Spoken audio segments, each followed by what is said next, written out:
Nosotros no creemos una resurrección esperanzadora. Nosotros creemos la reencarnación constante. Por eso él atacó el imperialismo, él atacó el capitalismo, el neoliberalismo, que nos erosiona, que erosiona las clases sociales. Y también, si nos damos cuenta de la incidencia, él habló en contra de la religión. Porque hay muchos líderes religiosos, desde su estructura, ya se creen dioses. En el mundo maya somos iguales. Por eso encontramos errores bastantes en la Iglesia Católica y en las iglesias protestantes. Han sufrido violaciones, han sufrido manipuleo y sigue ese lavado de cerebro para que nos apaciguemos. Pero yo llamo a una reflexión a que todos seamos revolucionarios, porque la palabra revolución es sinónimo de cambio. Y si nosotros creemos de la filosofía fluyente, de una filosofía constante, de una filosofía que cambia a favor de los demás. Bueno, en esta revisión de la cumbre de un día de América del Norte en Toluca, Estado de México, y en el marco, León, del 20 aniversario de un tratado de libre comercio. De hecho, esta reunión esencialmente es el motivo de origen, aunque se dieron otras cosas, pero 20 años después de un TLC, una cumbre como esta, ¿qué decir una noche como esta? Bueno, a mí me da la impresión de que ya el TLC, los tres países ya decidieron que eso ya fue y no hay cambios posibles. Eso ni siquiera mencionaron lo de la energía, por ejemplo. Lo que pasa es que ya estaba incluido el tema de la energía con un capítulo que dice que si se cambia la Constitución simplemente se respeta lo que diga la Constitución de los países. Si cambia la Constitución mexicana no hay nada que decir. Ok, pero sin embargo hay una discusión ahí de que hay ciertas cosas que van más allá de eso en términos que sí competen a otras cláusulas del TLC. Y ahora toda la imagen está, o toda la visión está hacia el Transpacífico, el Acuerdo Transpacífico. Y ahí me da la impresión de que México va a seguir con esta estrategia de sumarse a lo que pase con Estados Unidos. Si a Estados Unidos le conviene exportar coches desde México u otros productos que ya se fabrican aquí, pues van a aprovechar las cláusulas del TLC para que de aquí pueda salir esa mercancía como regional, etcétera. Pero no veo ninguna estrategia de parte del gobierno para, digamos, engarzarse con el Transpacífico de una manera más autónoma, ¿sí? Y bueno, la discusión sobre el TLC es muy amplia y el balance a mí no me parece siempre tan maravilloso como muchos plantean, pero ahora ya este capítulo está un poco como cerrado y ahora vamos a ir al Transpacífico y no hay realmente una posición muy avanzada al respecto. Ayer, por ejemplo, el secretario de Relaciones Exteriores publicó un artículo en el diario El País que era, la verdad, más diplomático no se puede, ¿sí?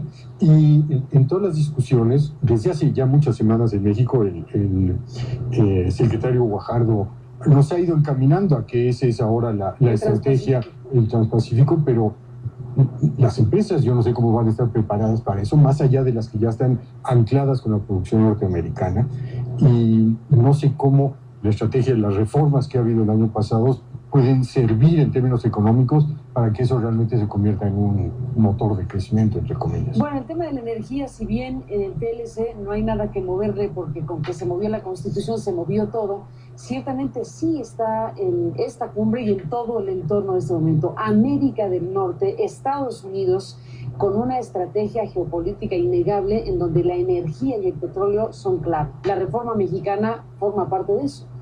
Entonces, la cumbre de América del Norte con el tema de energía, con lo que se dijo y con lo que no se dijo, es clarísimo que es un tema principal. Sí, y tal vez sea más importante ahora no decir mucho al respecto, ¿no? Porque faltan todas las leyes secundarias.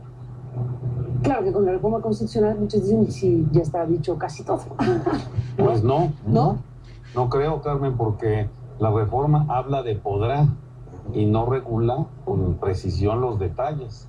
Y esos detalles son precisamente las grandes discusiones. ¿Dónde está el demonio? Dicen los expertos, ¿no? Y que no, y cómo. Por eso que no es suficiente, yo coincido que el cambio de la Constitución esté hecho.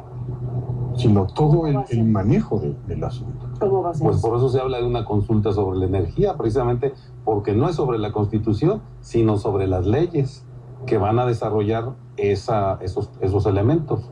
Entonces las leyes sí pueden estar sometidas a consulta, la reforma constitucional no. Y algunos marcos secundarios y reglamentarios pueden ser mucho más poderosos que la ley constitucional. Porque habla de posibilidades, no de deberes, no da derechos a las empresas. Dice que se podrá concesionar, se podrá, cualquier terminología que se haya usado en la reforma, cómo no está. Pero no el cómo, ni da derechos específicos.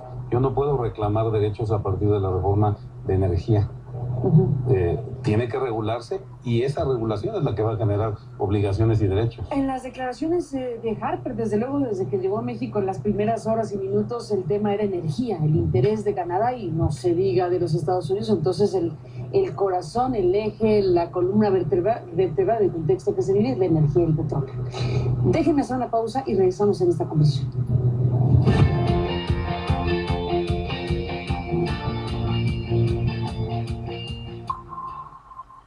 Bueno, entramos en la parte final de esta conversación, en la revisión de la cumbre. Samuel González, León Mendesky, Jorge Durán. Bueno, es una cumbre que está impactada por los temas internacionales. A Obama en la conferencia de prensa le preguntaron de Ucrania y Venezuela está en el ambiente y el tema de las declaraciones. Comentabas, Jorge Durán, tomemos el tema que tú presentabas, McCain y sus declaraciones. No es tema de la cumbre, pero es tema que se da simultáneamente en la cumbre. Bueno, lo que decía McCain es que había que defender sus intereses, ¿no? Y su acceso al petróleo en Venezuela. En ese contexto, el día de la cumbre, que lo diga un senador públicamente, pues te da como cierto resquemor para pensar los intereses de Estados Unidos con respecto al petróleo mexicano y el gran interés de Harper ahora por toda la cuestión energética. Entonces, es demasiado obvio. Es demasiado obvio. O sea, la reforma energética está hecha ya con miras a todo esto. Pero yo no veo otra manera de entenderlo y la verdad es que casi lo confirma. Hay una estrategia norteamericana de energía, ¿sí?, en los tres países y México va a aportar petróleo. Y en el caso de Venezuela, que también desde el petróleo, la declaración de McCain no hace más que concederle la razón a Maduro. ¿Okay? Exactamente. Para efectos del discurso político de estos días, que se lo sirvió en bandeja. Casi. Es una intervención directa. Y bueno, el ambiente geopolítico de todos estos escenarios de Ucrania, de Venezuela, de Siria, y bueno, pues podríamos haber agregado a Michoacán, ¿no?, como parte del mismo asunto. Yo creo que en cierto sentido, en materia de seguridad, estos puntos pues eclipsaron el problema de Michoacán, donde pues ha habido problemas muy serios, no solamente en Michoacán, sino en otros estados del país, como Tamaulipas y los otros elementos. Solamente concluyo que en los últimos días hemos visto la misma receta también, que es que intentan buscar y capturar capos de manera acelerada antes de que llegue un presidente. ¿Qué te pareció eso? La operación...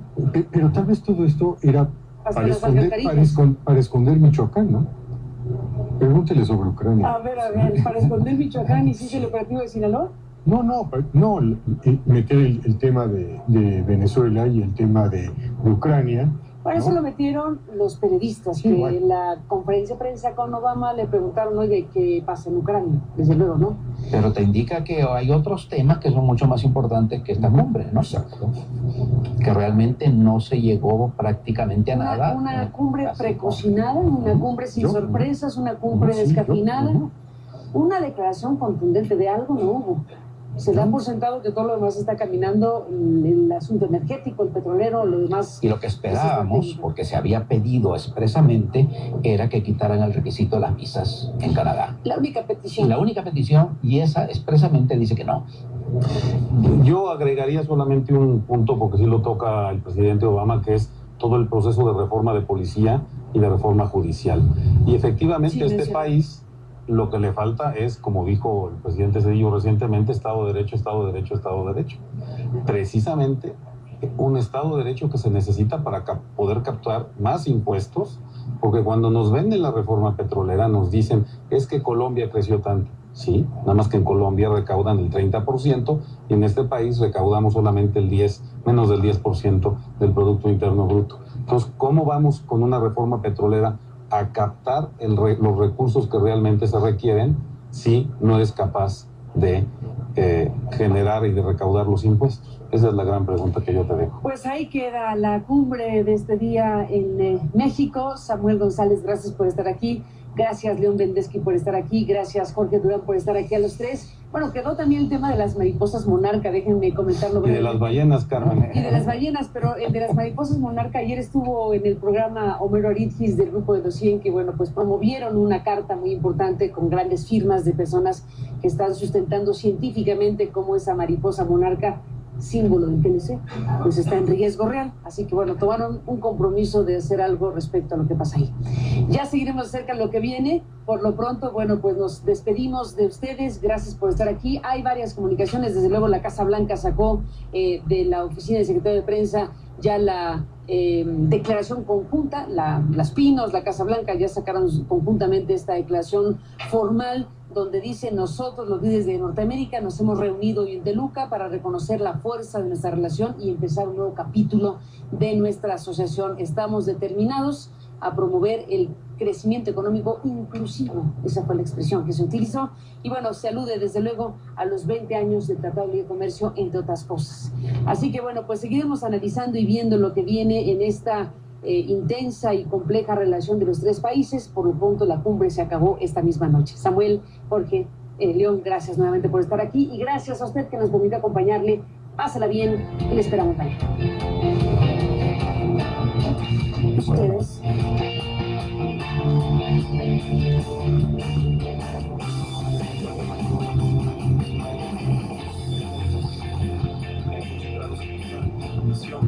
El progreso en cada uno de nuestros países se traducirá en prosperidad y oportunidades para todos. Muchísimas gracias.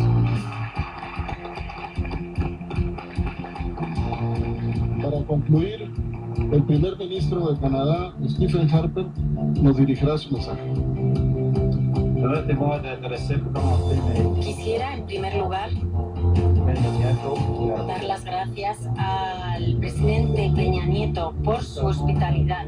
Hemos pasado una estancia maravillosa en este magnífico México y esperamos poder volver muy pronto. Respecto a la reunión que hemos tenido, ha sido una reunión muy fructífera. Para Canadá, ambos socios son fundamentales y con ellos compartimos valores. Sí, hasta cierto punto todo esto ha trascendido entre estos países y se ha vuelto una lucha estira floja entre dos superpotencias. Noticias MBS presentó.